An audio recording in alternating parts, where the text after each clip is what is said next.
and welcome to the Kankakee Area Football Podcast. I'm Steve Soucie, joined, as always, by Mason Schweizer. How are we doing this morning, Mason? Doing pretty good, Seuss. How are you doing, sir?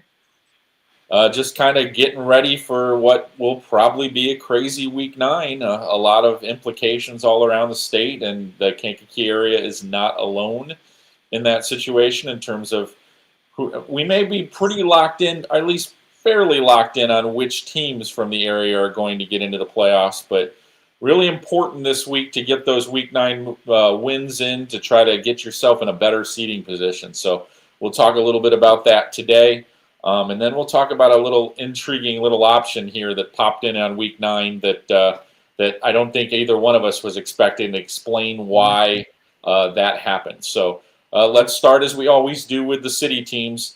Let's start with Bishop McNamara today. It looks like, at least on paper, that the Fighting Irish are probably going to wrap up their best or their undefeated regular season for the first time since 1998, as they close with an Elgin St. Edward team that is obviously struggling pretty mightily this year. Yeah, I think I would be a little bit more surprised if the Irish lost Week 9 than I am with the fact that they're 8-0 at the time being. Man, every week you and I keep talking and we're like, all right, they're whatever and 0, but this week might be different. They're 7-0, 8-0, and they just keep winning games that you don't necessarily expect them to. They're a confident team that they feel like they're still playing under the radar despite being undefeated. And rounding out against St. Ed, think that they would end up 9-0. They're one of many teams, though, Seuss, that it's tough to say which class they're going to be in. We have so many teams that are locked in the playoffs, but are on playoff bubbles, and they're one of the bigger ones. Yeah, McNamara is definitely one of the real interesting ones. They kind of are sitting right around that line between 3 and 4A. They've been very close to that line, and they've kind of almost become a secondary story there because there are two other teams that have exactly the same enrollment that are sitting on that bubble. So it's the potential of maybe a coin flip decides who separates 3 and 4A. If there's a little bit of a shift, maybe Bishop McNamara slides down into that 4A field. And you and I have talked about this, I think, a little bit off air, but that changes a lot of things in regards to, obviously it's a change in class, but I mean, there are some beasts in 3A that they're going to have to deal with in the north. Byron, Richmond, Burton, potentially IC Catholic.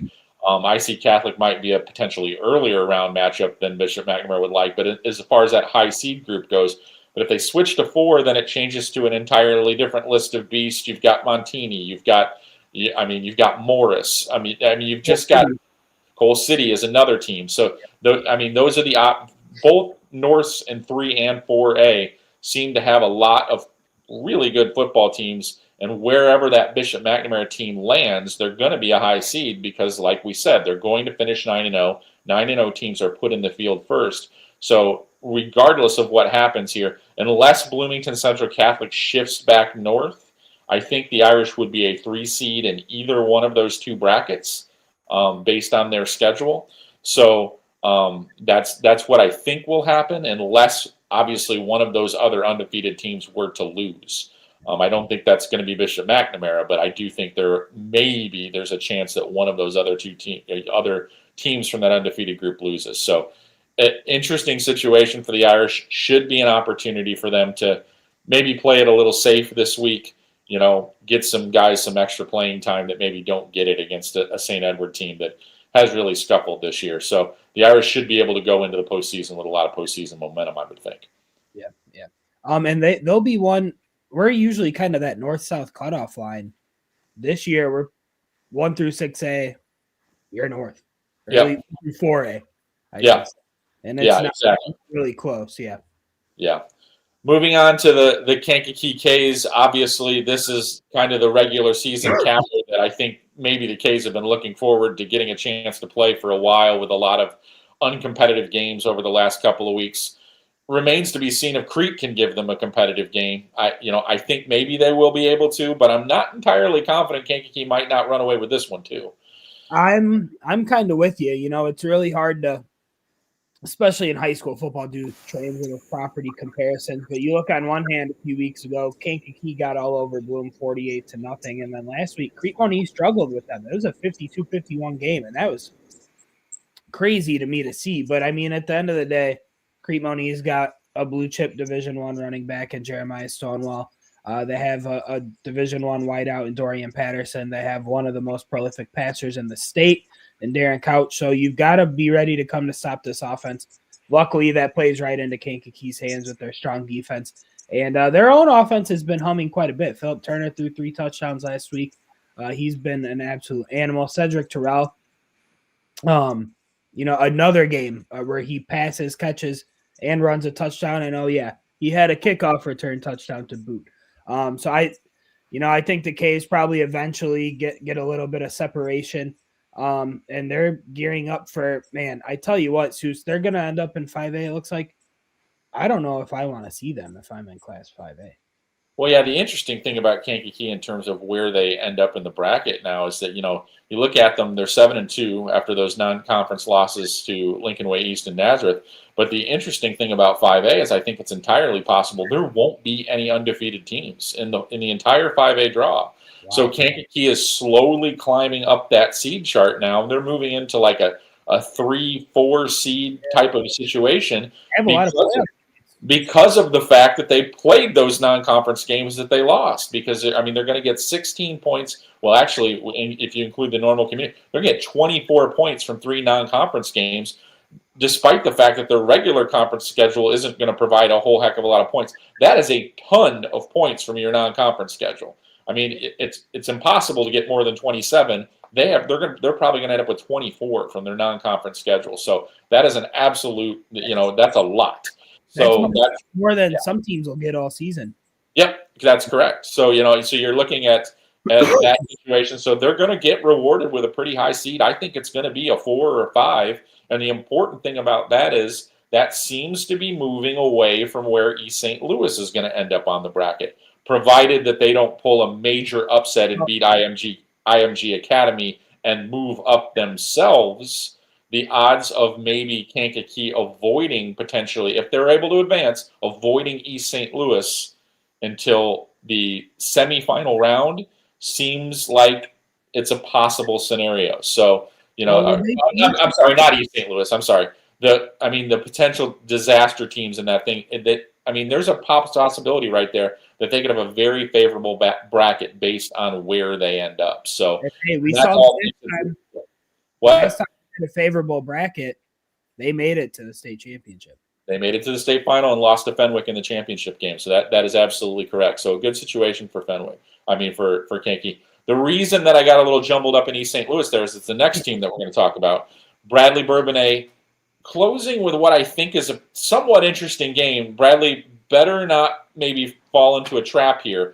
This is an Andrew team that's given Bradley trouble in the past.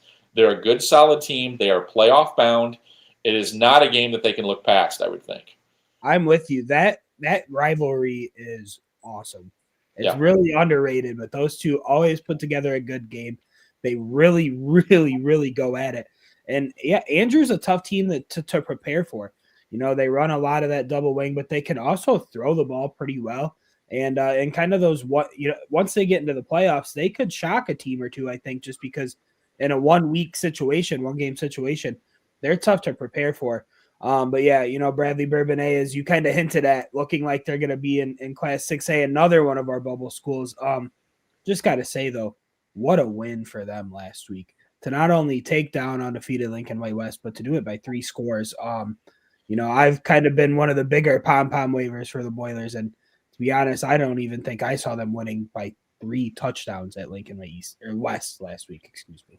Yeah, I didn't either. I thought it was a game that they could win, but definitely scoring in the fashion that they did against that Lincoln Way West defense. It's been so good all year long. I really didn't see that coming. But I think this is an interesting game for Bradley to make sure that they're locked in heading into the playoffs because there's a lot of different avenues that this team could take, especially, and they want to get to that 8-1 mark because 6A is another classification where we were talking about the lack of undefeated teams. I think, right now, Glenwood may be the only undefeated team on the south side of that bracket. And there's an outside chance that Glenwood might not even be a 6A team because they are another bubble team. They are between 5 and 6. They could slide down to 5. So there might not be any undefeated teams in that side of the bracket. And if that ends up happening, Bradley climbs even farther. And what I alluded to mistakenly in the Kankakee situation, everybody's watching where East St. Louis is. Right.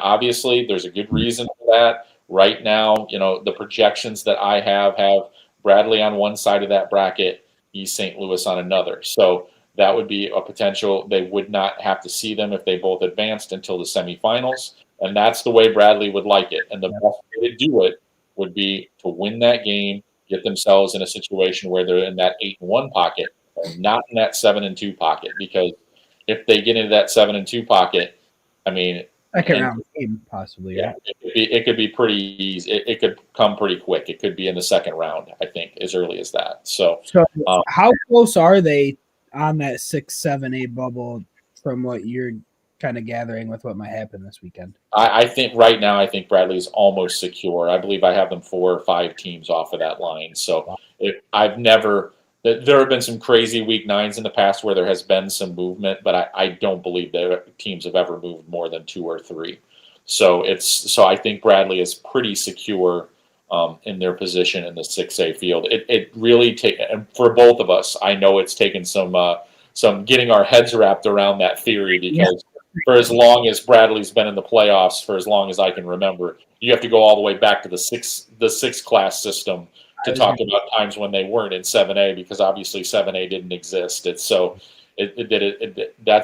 the nature of the enrollment situation this year with all those teams adding multipliers and increasing in class.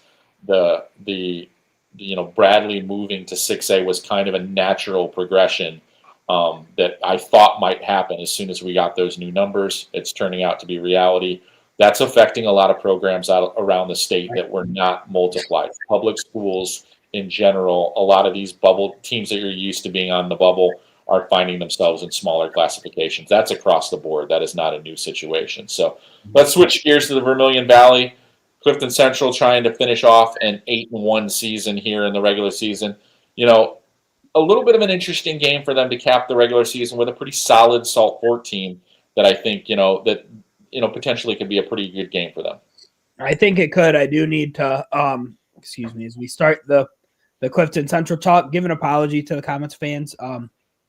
Mistakenly, they did not have a blurb in this week's playoff outlook until a friend of mine, Colby, shot me a text and said he was going to post my address online for all the Clifton football parents to come give me a piece of their mind. So I quickly got that up. No, I apologize to you guys for that, but yeah, it's been a great resurgent first season for the Comets. And like you said, this is a low-key pretty good game for them. Salt Fork's a pretty strong team. They're going to be in 10 playoffs in a row now. But this Clifton Central offense, the passing game has been clicking all season long. Brady Shule has done a great job at quarterback. And the run game has come along. They've had kids go over 100 yards the last 3 or 4 weeks now. Tell you what, I don't want to see them if I'm a Class 1A team. That defense is really it's Clifton Central, man. The defense is going to be strong and bring some physicality. You really just wonder, not just for them, but teams like Westville too, how much does the top to bottom strength or lack thereof in the VBC kind of factor in when it comes to the playoffs, because you're locked. You're not seeing anybody other than those conference teams. Yeah, that's definitely a situation that you have to kind of, figure out. But the one thing that Central has on their side in that situation is they do have a lot of playoff experience. So a lot of their guys their coaching staff understands. Some of their players do, from having previous playoff experience playing teams outside of the conference to kind of get a feel for what that's about. So, I think there's a possibility that they could run into some teams that they have almost always seemingly run into. So they're not flying blind like a lot of other teams might be in that, locked conference type of situation. The remaining 3 teams in the Vermilion Valley basically playing for a little bit of pride here. There's really not a lot of playoff options for there. Watseka against Hoopston, Moments against Georgetown Ridge Farm, and Iroquois West with a tough job, obviously finishing the season against Westville. how do you see those three teams, I guess, kind of putting the finishing touches on their season here? I would really like to see Moments. I've talked all week. I really love that Eric Castile kid, 4-year quarterback for them. Feel terrible for him and his classmates that they're not going to be in the playoffs. They had 2 losses come by less than a field goal this year that could have flipped those fortunes. I think they're able to go out and get a win in week 9. I think Watsika in a battle against Hoopston can go out and get a win. And then, like you said, Iroquois West, you get the challenge of Westville in week 9. But the Raiders, I think maybe next year they could start to crawl back to where we just saw them not too long ago. They super young team this year. They've gotten a lot of kids, a lot of reps. But yeah, obviously when you look at the VVC, it's Westville and it's Clifton Central as we get ready for the playoffs. Okay, we're going to take a quick break, and then we'll come back and talk about some Illinois Central Lake football. SGKR Injury Attorneys tackles the toughest cases. I'm Matt Rundio. When life throws a flag, we go on offense to protect your rights. Don't get sidelined. Score a touchdown with SGKR. Visit us at sgkr.law. At Oliver's, we are proud to serve our community. We serve up great customer service, quality products, ease of shopping, and we serve up delicious barbecued sandwiches at our fundraiser cookouts. So stop by Oliver's, 748 North Brenton and Dixon, and help fund our local clubs and events. In Illinois and into Iowa, the story of Shaw Media is a story of trust. Since 1851, we've been informing, connecting, and reflecting the communities we serve, large and small, rural and urban, suburban, and river towns alike, with dozens of local newspapers, radio stations, magazines, and specialty brands like Friday Night Drive and Starve Rock Country. We meet people wherever they are. We shine a light on local government. We celebrate Friday night touchdowns. We tell the stories that shape your day, from neighborhood heroes to the Chicago Bears. But what truly sets us apart? It's our people. The award-winning journalists, broadcasters, and storytellers who live here, work here, and care deeply about what matters most to you. We don't just report the news. We're part of the fabric of the places we serve, from the Mississippi to the Illinois, from the Fox all the way to the chain of lakes. Trusted for generations, still earning it every day. Shaw Media, your most trusted local source. Welcome back to Kankakee Area Football Podcast. Mason, let's dive right in with the big game in the Illinois Central 8 this week. It's one we've been kind of alluding to for pretty much all season. The big Coal City-Wilmington matchup, 2 teams that I think, to be honest with you, pound for pound, are playing as good a football as anyone in the state right now. It's very interesting. We talked, I've talked a lot on some of our other podcasts about how a lot of the marquee matchups were early in the season. The Illinois Central 8 did it right. They put this one in week 9. They're closing the regular season with it. This one, while Wilmington has on the ledger has dominated this one over the last maybe 10 to 15 years, I refuse to say that I believe this game is going to be a domination, because I do not believe that. I believe this is going to be an absolute dogfight between 2 very, very good football teams. I haven't seen the Wildcats this year yet in person, which is crazy, but I don't even know if the way that I've seen Coal City play, it's hard to pick against them for me. Obviously I'd be saying the same thing if I had seen Wilmington play too, but Coal City is big. They're strong. They're fast. Their offense can do things that we've never seen their offense be able to do before. But you got to go to Wilmington. You got to beat Coach Reams. You got to stop Ryan Ketman. He sat out, 2 weeks ago? Just got a week to get healthy. He was right back at it. 8 rushes for 3 touchdowns last week. They're clicking on all cylinders, like you said, the Wildcats are. And it's just incredible every year to watch them do that. Every single year. Yeah, I mean, it's one of those things that, over 10 years, you're kind of like, okay, you're getting used to it. You have expectations for it. Over 20 years, it's just like the same thing. And like, I've watched that offense run from all angles, and I'm sitting there going, how does this work so effectively? And I think that there's a credit to everybody in that community for building a cohesive program. Some of these little kids that you see running around the sidelines, and 10 years later they're growing up and they're in those uniforms, they understand that offense because they're learning it at the youth level And there's so much continuity from top to bottom in that program that everyone that is involved with it needs some credit to that, because like I know when, if Wilmington experiences an injury, there's no one more prepared than a Wilmington reserve. Yeah. They know exactly what they're supposed to do too. So you saw it happen last year. They had some injuries in the postseason. They had players step in and fill those voids. Obviously, not quite as talented as the guys that they were replacing, but you knew that they weren't going to make a mistake and they were going to do their jobs as best of their ability because they get it, they understand it, and that's just a really credit to what that program does.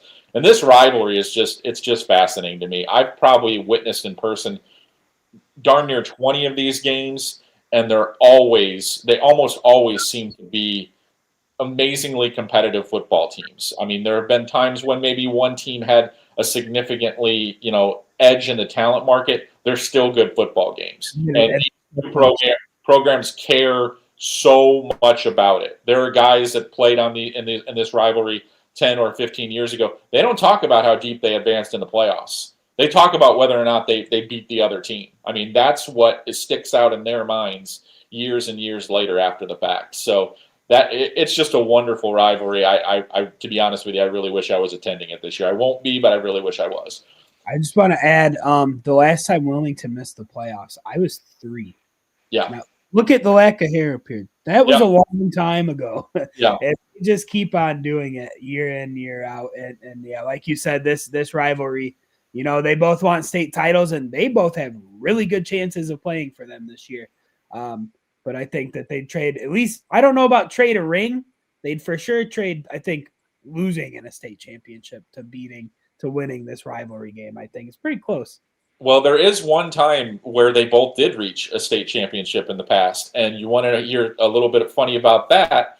They both reached the state finals. Neither one of them won the state championship game. I'm sure that maybe would have changed the discussion, but guess what kids from those teams talk about? Not reaching the state championship. Who won the Wilmington Coal City game? I mean, that's just the reality of what that rivalry means. So you really go back into that, and that's just kind of the way that thing has developed over, 25, 30 years. And, even before that, but the current regime, like, this is kind of what it is. So switching gears now to a couple more of the conference games. Herscher and Piatone not making the playoffs this year. I mean, this was a team that I felt like, needed to get on a little bit of a roll with a young, inexperienced group. They unfortunately weren't able to do it. I think the overtime loss or the last second loss to Reed Custer kind of squelched any real chances they had to do this. Can really only play spoiler here for a Herscher team that kind of needs this win to, kind of ensure that they don't stay out of the bottom of the 3A draw, because the really weird thing about the 3A draw is there aren't a lot of 5-win teams. So Herscher wants to stay away from being one of those 5-win teams so they can avoid being a 15, 16 seed, because that, maybe they end up being a 14 seed. They want to stay away from those undefeated teams in the first round, because I really don't think they want anything to do with road trips to either Byron, Richmond, Burton, or another trip to Bishop McNamara. Like, I don't think they want anything to do with that. So winning this game is important so they can maybe stay away from that, get themselves an 8-1 team. They're going to be on the road either way, but a better opportunity to maybe win a first round playoff game. Hey, if you can get the right 8-1, 9-0 team in the first round, get a home game in the second round, you never know what can happen. I mean, that run that they made to the semifinals was a kind of similar, 5-4, 6-3, and then getting hot. When we started the season, this is a game that you and I both circled like, hey, there's a real good chance this is 2 4-4 teams playing for a playoff spot in week 9. In talking to you, it seems like the Blue Devils at 4-5 probably lack the playoff points, especially with taking the Lyle forfeit, being at that game that Piatone had against Mantino last week, the best game I've seen this year, not even close. The Blue Devils were so close to coming back from down 13-0 at the half. I have a 4th and goal at the 6, get stopped at the buzzer on a sack by Nick Honkich from Mantino. They're going to want to play spoiler. The Tigers, like you said, not just to have a better seed draw, but just to get kind of that confidence and swagger back that they kind of had like early mid-season. I think that would go a long way for them. Then you look at that their situation with Mantino. It's kind of the same situation with Hersher, with maybe a little bit lesser of an opponent. They're playing Streeter this week. Mantino, wants to get to that 6-win level. Same rationale. Let's try to avoid getting themselves into a situation where they're playing a team that has 9-0. They might still get one of those, because the reality of the situation is Mantino's non-conference schedule is not very good. If the reality does surface that we don't really have many 5-win teams on the north side of the 3A bracket, Mantino might be a lower-seeded 6-win team, primarily because they did pick up GCMS, and that helps, but their non-conference schedule does not provide a lot of points for them. So it's, it was kind of a situation where they're kind of on the lower end of those teams, even if they get to 6 wins. So for them, that's going to be a little bit of a challenge. So even with 6 wins, assuming they're at 6-3, could they draw a certain school in green and white that's about 10 miles to their south? That's a very viable option. Played before? I don't think it has, to be honest with you. I think you would have to go all the way back into the 1950s, 1960s when Mantino had. Yeah, I mean, you have to go on the way back machine for this. Like when Mantino first tried football way back. Yes. I know they've played, but we might be talking about like the 1930s or 1940s. Right. I tell you, I don't know a game that would lead to a bigger. Maybe if Kankakee somehow ended up in 6A and we got Bradley and Kankakee, that's probably the only game that would rival that attendance, though. And that is exactly what I'm pulling for. So let's get Mantino, Bishop Mac round 1, please. So, and then, with that situation being laid out, we'll go into another interesting playoff situation that kind of broke through this week. Reed Custer entered week 9 expecting to take a forfeit win from Lisle.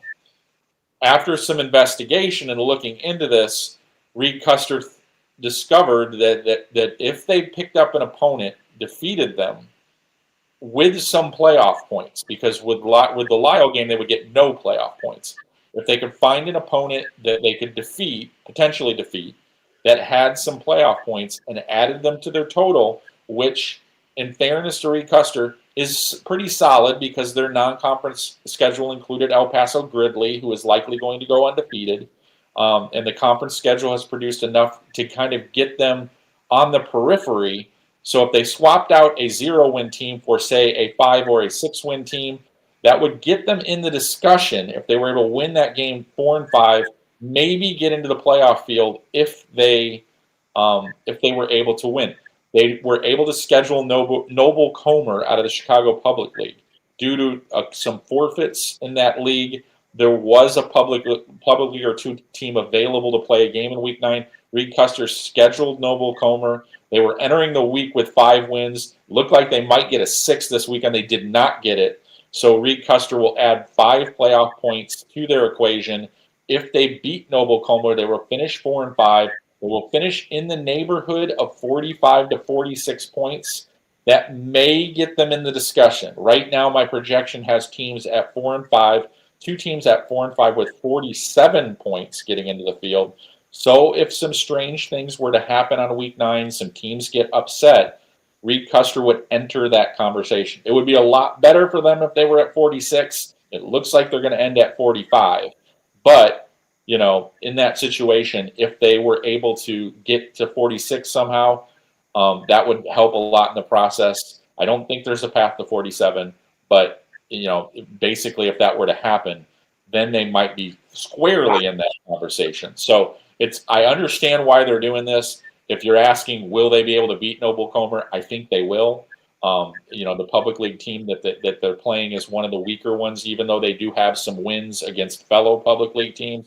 So kind of a gambit here for Reed Custer, but I guess the philosophy was we've really got nothing to lose. Even if we lose the game, it gives our kids an opportunity to play another game, more importantly. And then on top of it, if they win and it doesn't work out, you haven't lost anything. Like you're giving yourself at least the option, maybe if things work out for them. So a pretty fascinating situation that has kind of developed over the last 3 or 4 days. in regards to the Reed Custer schedule. So kudos to them for chasing it down and being willing to try to make this happen. So kind of a unique quirk to the system here, and it was something that I had talked a little bit about with athletic director Nick Klein about how, if I thought that it was a viable, situation that they made. And I explained to him, I said, it's low percentage, but it's not zero. So that was enough for Reed Custer to give it a shot. Why not take another game on? And you mentioned Mr. Klein. His son Caden is having a really nice breakthrough season as a sophomore for the Comets. But all these schools that we've mentioned being on the bubble here locally, they do not want the Comets making it because that pushes all of them up one. I know Wilmington probably feels good about being in 2A, but that's one 2A spot that gets gobbled up, and then the chain reaction, Mantino, Bishop McNamara, Bradley Bourbonnais, although it sounds like they're pretty squarely in 6A. Is Herscher on any bubble, or are they pretty solidly in 3A? Herscher's pretty solidly in 3A. So that's one of those situations where you have to kind of line it up and figure it out. But like I said, if I'm Wilmington, I don't want that either, because Wilmington's pretty close to that bubble too. So they could end up being pushed into 3A, because we didn't really talk about that when we talked about Wilmington Coal City. Obviously a big game. Wilmington very bubbly as well. So they need to watch that line between 2 and 3A. They're really, really close to it as well. So some crazy things happen, and they do that situation. So with all that taken into account, I think that you're right. The conference members, other schools in the area, they don't want Reed Custer getting in here because it slots them in, potentially pushes out a big school and moves that line down. So because of the 4-win teams that I have getting in, almost all of them are big schools. So, a little school gets in via this route, big school goes away. So that's just kind of what goes on. So, that's the situation there. So, real quick, switching back to something we talked about earlier here, and I just did a really quick search on one of my spreadsheets. You got to go back to 1939 to find a Bishop McNamara Mantino game. It's the fact that you have that is crazy. that's the only time they've ever played, and in a really weird quirk, they played twice in the 1939 season, and they beat them both times. And Bishop McNamara was then known as St. Patrick Central. So there's your history lesson on area way back in the area football machine. So so that will wrap the 11-man portion of it. I just wanted to give a quick shout out to the 8-man football team, the alma mater, St. Anne, picking up the win in the big showdown with MCP this week. Go to are playing Blue Ridge this week, a 1-7 team. St. Anne looks like they're going to get to the 8 victory mark. Obviously, their best ever season in 8-man football. Do a little bit more history. I believe it's the most wins for a St. Anne football team since 1942. So back when they were playing 11-man football. So there's another history note for you. But MCP also going to be in the postseason. Looks like they will probably get a win as well this week. So interested to see the 8-man draw when it does come out this weekend. I am too. You know what? I know you know this too, because the football program was hardly around when the playoffs started. First time ever back-to-back playoff trips. Yep. There we go. Absolutely. So last year was their first ever playoff trip at all, right? What's that? Was last year their first time in the playoffs? Yes, so correct. Obviously would make this the first back-to-back, I guess. Yep, it was. So, so obviously interesting situations for those two programs. Well, we're heading into week 9. What's your game schedule for this weekend?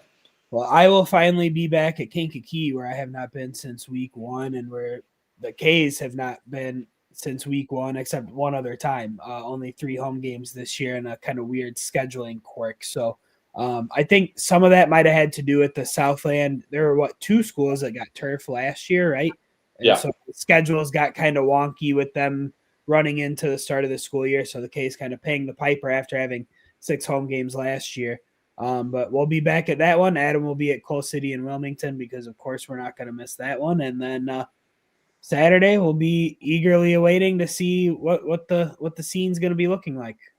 Yeah, I'm not going to sneak out to a game on Friday night. I got too many balls in the air to juggle, trying to figure out all this playoff stuff. But But hey, the games kick off at 6. You could come on early for a little. That's true. That is a good point. Maybe I will sneak over for a little bit, but we'll do that, and then Saturday night I'll try to give you some sort of signal from the television studio on the playoff show. So we'll what's that? You need a code word. Absolutely. So, well, that'll wrap up the Kankakee Area Football Podcast for this week, and we'll be back next week to talk about all the area's playoff matchups. Thanks for joining us, and we'll see you next week.